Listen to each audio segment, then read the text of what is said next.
Hello students, dictation 5 second बाद शुरू होगा।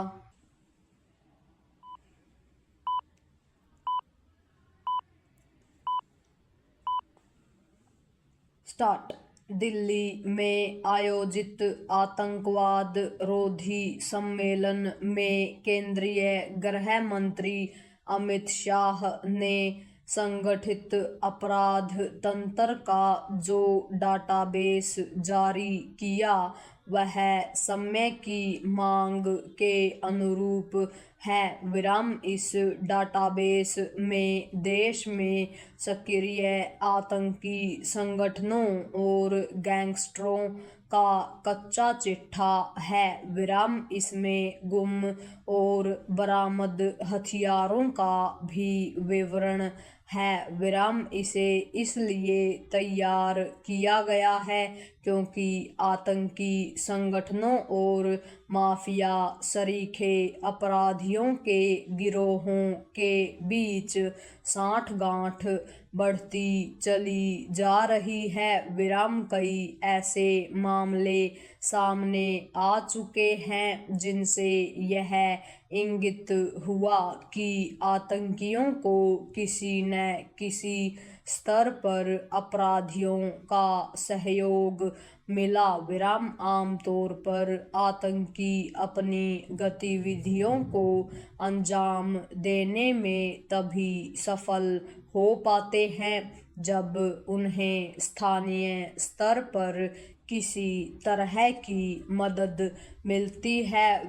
यह किसी से छिपा नहीं कि अब आतंकी और गैंगस्टर हथियारों और मादक पदार्थों की तस्करी करने लगे हैं। सीमा पार से ऐसे हथियार आ रहे हैं जो आतंकियों के साथ बड़े अपराधियों तक भी पहुंच रहे हैं। कुछ समय पहले ऐसे एक गिरोह का भंडाफोड़ भी किया गया था जो सीमा पार से आए हथियारों को अपराधियों तक पहुंचाता था। NIA की ओर से तैयार उक्त डाटाबेस सभी राज्यों की पुलिस और अन्य सुरक्षा एजेंसियों को उपलब्ध होगा। आशा की जा रही है कि इससे आतंकवाद और संगठित अपराध से मिलकर निपटने में सफलता मिलेगी, लेकिन उचित होगा कि यह सुनिश्चित किया जाए कि ऐसा वास्तव में हो। यह इस सम्मेलन का मुख्य उद्देश्य भी है। इस उद्देश्य की प्राप्ति के लिए जो कुछ भी संभव हो किया जाना चाहिए। पैरा एक और जहां आतंकियों के दुस्साहस का दमन किए जाने की सख्त जरूरत है, वहीं दूसरी ओर बड़े अपराधियों पर भी लगाम लगाने की आवश्यकता है। यह ठीक नहीं कि कुछ अपराधी जेल में रहकर भी अपनी गतिविधियां चलाते रहते हैं। ऐसा क्यों हो रहा है? इसके कारणों का पता लगाकर उनका निवारण प्राथमिकता के आधार पर किया जाना चाहिए।